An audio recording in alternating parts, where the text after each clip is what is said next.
सिट्टी बिट्टी आप लोग जानेंगे, अमेरिका स्वयं तो परमाणु संपन्न है, चीन परमाणु संपन्न है, बाकी दुनिया के और सारी महाशक्तियां परमाणु संपन्न है। तो अमेरिका सबको कहता है, अपने से कमजोर देश को कहता है कि आप अपने परमाणु क्षमता को खत्म करिए और मैं आपकी रक्षा करूंगा। एक समय में वो भारत को भी इसी संधि पर सिट्टी बिट्टी पर हस्ताक्षर करने के लिए अमेरिका दबाव बना रहा था, लेकिन भारत ने मना कर दिया और वही सिट्टी बिट्टी के चक्कर में आज यूक्रेन बर्बाद हो गया। यूक्रेन के पास भी परमाणु बम थे, पाव आज पाव के बम उसके पास नहीं थे, उसके पास विध्वंसकारी बम थे। परमाणु क्षमता में यूक्रेन कहीं रूस से आगे था, लेकिन अमेरिका के चक्कर में पड़ के वो सारे अपने परमाणु हथियार रूस को दे दिया और आज देखिए रूस उसकी दुर्गति कर रहा है। जो नहीं करना चाहिए वो सब कुछ रूस कर रहा है और इस कार्रवाई के पीछे भी अमेरिका का हाथ है। अमेरिका ने उकसावा दिया और यूक्रेन को बोला कि आओ नाटो में शामिल हो जाओ, आओ नाटो में शामिल हो जाओ। और नाटो में शामिल होने के नाम पर, नाटो में शामिल होने के नाम पर वो अपने ही बड़े भाई से दुश्मनी कर लिया यूक्रेन ने। उसी दुश्मनी का नतीजा है कि आज रूस मजबूत स्थिति में है और यूक्रेन दर दर की ठोकरें खा रहे हैं। किसी से भी कहता है मेरा मदद कर दो। तो जनता को भी समझदार होना चाहिए, शेर को ही राजा बनाना चाहिए। भारत के लोगों से भी कहता हूं कि जब भी प्रधानमंत्री बनाइए शेरदिल को बनाइए, ये नहीं कि ज़ेलेंस्की जैसे लवंडा राहुल को बना दीजिए। तो यही होगा दूसरे के चक्कर बनाने पर। लौंडा जोकर ये सब फिल्मों में अच्छे लगते हैं, शासन के गलियारों में अच्छे नहीं लगते। सत्ता को चलाने के लिए शेर जैसा जिगरा होना चाहिए। आज आप लोग पूरी दुनिया में जो पृष्ठभूमि देख रहे हैं, इजराइल और अमेरिका मिलकर ईरान को छेद रहा है, अफगानिस्तान पाकिस्तान से मजे ले रहा है, इसका कारण क्या है? मैंने आप लोग को पहले ही बता दिया था। विषाक्त बीत चुकी है और महाभारत की शुरुआत भी हो चुकी है। आने वाला युद्ध इतना भयानक होगा कि आप सोचे भी नहीं होंगे। आप लोग सोचते हो कि युद्ध हो क्यों रहा है? जब जब किसी भी सभ्यता के इतिहास को दबाया जाएगा, बलपूर्वक किसी के साथ जबरदस्ती किया जाएगा, तो उसका प्रतिरोध होगा। ईरान आज से 100 साल पहले एक पारसी मुल्क था। वहां के पुरुष और स्त्रियां उदार जीवन जीते थे, एकदम पश्चिमी सभ्यता को वो मानते थे, एकदम खुल के जीवन जीते थे, समुद्र तट पर बिना कपड़े के मजा लेते थे। वैसे महिलाओं औरतों को त्रिपाल में कैद कर दिया गया, ये काला वाला मैंने बुर्का।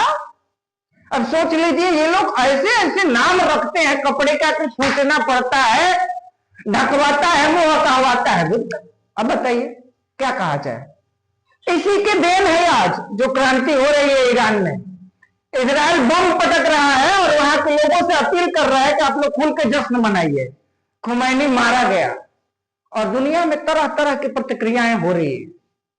कोई शिया के नजर से देख रहा है, कोई सुन्नी के नजर से देख रहा है, लेकिन सच तो कुछ और है भाई। न शिया की हत्या हो रही है, न सुन्नी की हत्या हो रही है, हत्या तो हो रही है मानवता की। अमेरिका के आड़े जो भी आएगा उसे हमेशा के लिए मिटा दिया जाएगा, चाहे अफगानिस्तान हो, ईरान हो, पाकिस्तान हो या कोई और अफ्रीकी देश। किसी को अमेरिका छोड़ने वाला नहीं है। अभी हाल ही में कोलंबिया में जो हुआ हम सभी लोगों ने देखा, अर्जेंटीना में जो हुआ वो हमारे सामने ही हुआ। इसका कारण सिर्फ एक ही है, ईंधन। और अमेरिका का दबदबा खत्म हो रहा है और एशिया में अपने दबदबा के लिए वो ईरान पर हमला करवा रहा है। अमेरिका को कोई दुश्मनी नहीं है ईरान से। ये 56 मुस्लिम देश हैं, ये कटुआ बोलते हैं हम किसी से नहीं डरते हैं। अरे डरता नहीं तो ये कटाता कभी? ये डर के कटवा लिया है। तलवार के डर पे से सलवार पहनने वाले ये कहते हैं मुकाबला करेंगे। क्या मुकाबला करेंगे? ये भारत में पैदा हुआ खुमैनी ईरान का सर्वोच्च लीडर और धर्मगुरु बना था, तो भाई भारत जैसा कलेजा भी था, उसने अकेले अमेरिका को चैलेंज दिया, ट्रंप को चैलेंज दिया, और उस चैलेंज के बदले में वो सोचा था कि मेरे 56 ये भड़ुए कहने को तो इस्लामिक देश में मदद करेंगे, ये उल्टे अमेरिका और इजराइल की तरफ हो गए। देखिए गेम कि आज मुसलमान, यहूदी और ईसाई एक होकर और एक शिया मुस्लिम देश पर अटैक कर रहे हैं। ज्यादा इधर उधर जानने की जरूरत नहीं, खुल के जानिए। अमेरिका यही चाहता है कि दुनिया के सारे तेल भंडारों पर हमारा नियंत्रण हो। जब तक ईंधन के भंडारों पर अमेरिका का नियंत्रण होगा, पूरी दुनिया पर अमेरिका के शासन चलेंगे जिस हिसाब से वो चाहेगा। खासकर इस समय अमेरिका की नजर भारत पर है, लेकिन भारत की विकास दर इतनी तेज रफ्तार पकड़ी है और शांतिमय तरक्की है। खैर मैं ये भी कहूंगा कि हम लोग तो समझे थे कि मोदी कुछ और है, लेकिन मोदी शेर नहीं, ये शेर का खाल भस पहना है तो गिदड़ ही। ये भी डरता है कहीं ना कहीं पश्चिमी देशों से, ये सेल्फ गोल भी मारता है, दुनिया का ध्यान भटकाने की कोशिश करता है। मैं अभी पढ़ रहा था कल के एडिटोरियल में कि अभी भारत के पास मौका है पीओके लेने का। अरे ये मौका बहुत पहले इंदिरा गांधी के समय में भी आया था। इजराइल खुद चल के भारत के भूमि पर आया था और बोला था कि मुझे जगह दे दो पाकिस्तान पर अटैक करने के लिए, लेकिन भारत ने मना कर दिया। अरे मना क्या करना है, जल्दी से जल्दी इस मामले को खत्म करना चाहिए। अफगानिस्तान में कुछ मिला नहीं मिला, ईरान में भी नहीं मिला, अफ्रीकी देशों में कुछ नहीं मिला, अर्जेंटीना में कुछ, कहीं कुछ मिलने वाला नहीं है अमेरिका को, लेकिन उस देश को तो बर्बादी मिलेगी जो अमेरिका से टकराएगा। यानी ये तेल के खेल में लोग मारे जा रहे हैं। और ईरान के तो मामले ही कुछ अलग है। अब सोच लीजिए जहां 100% आबादी पारसी हो, अग्नि पूजक हो, उन्हें एकाएक मुस्लिम बना दिया जाए तो कब तक समर्थन मुसलमानों का करेंगे। यानी आज ईरान के आधे से अधिक जनता इजराइल और अमेरिका की सपोर्टर है, और जिस देश में ऐसी स्थिति हो जाए, कितना हो बेहतरीन प्रधानमंत्री हो, उसकी हार तय है। कब तक लड़ेगा?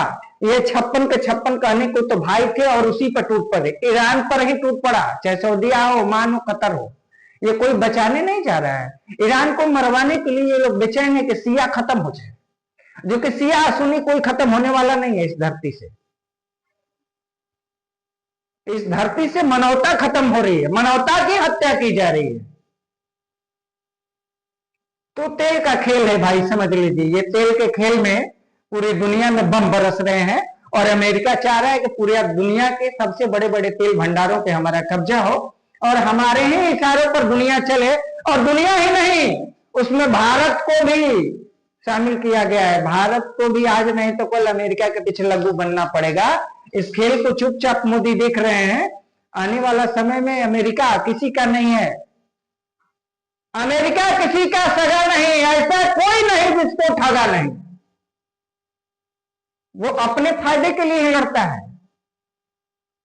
उसका मेन मकसद है भारत और चीन को झुका देना किसी भी तरह। ये दोनों ईंधन के लिए किसी और देश पर निर्भर हैं। उसका मुख्य मकसद है एशिया में जो मिल रही चुनौती है, उस चुनौती से निपटने के लिए वो ईरान को कंट्रोल में कर रहा है।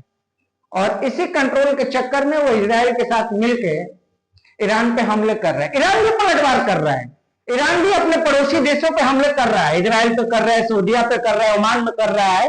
ईरान तो पलटवार कर रहा है, लेकिन इनके पलटवार से कुछ होने वाला नहीं है, क्योंकि भारत के जो सबसे बड़े चौधरी बनते हैं, भारत, चीन और रूस, ये तीनों से तमाशा देख रहे हैं। और तमाशा ना देखे तो क्या करें, क्योंकि जानते हैं कि ये कटुआ लोग बुजदिल होता है। ये जो अपने घर के बहू बेटियों के नहीं होता, तो किसी मित्र का क्या होगा। इसीलिए खासकर अमेरिका इन कटुओं पर ज्यादा हमला करता है, जानता है कि ये बुजदिल है, लड़ने वाले नहीं है। और आने वाले भविष्य में यही स्थिति रही तो अमेरिका भारत पर भी हमला करेगा और हमला करने में कभी पीछे नहीं हटेगा। अभी वर्तमान समय में वो जान रहा है कि भारत पर हमला करना बारूद में हाथ डालने के बराबर है, राख हो जाएगा अमेरिका इस वक्त, क्योंकि अमेरिका के जितने बड़े संस्थान हैं उन संस्थानों में भारतीय मूल के लोगों की संख्या सर्वाधिक है, यानी सेल्फ गोल हो जाएगा अमेरिका में। अगर वर्तमान समय में भारत पर हमला हुआ तो वो हमला अमेरिका का आखिरी हमला होगा। अमेरिका खुद ब खुद अपने लिए कफन तैयार कर लेगा। वो जानता है कि भारत के लोग अपने जमीन अपने देश को मां बोलते हैं, वो उसके बचाने के लिए कुछ भी कर सकते हैं। आगे क्वेश्चन आप लोग देखेंगे, CTBT comprehensive test ban treaty, यानी दुनिया को बताया गया कि आप लोग परमाणु परीक्षण न करें, ना परमाणु परीक्षण रोकने के लिए ही सीटीबीटी का उपयोग किया जाता है। अब तो परमाणु परीक्षण वास्तविक न होकर सब क्रिटिकल होते हैं, यानी कंप्यूटर में ही परमाणु बमों का परीक्षण करके उन्हें रख लिया जाता है। वो वास्तविक परीक्षण की आवश्यकता बहुत कम होती है।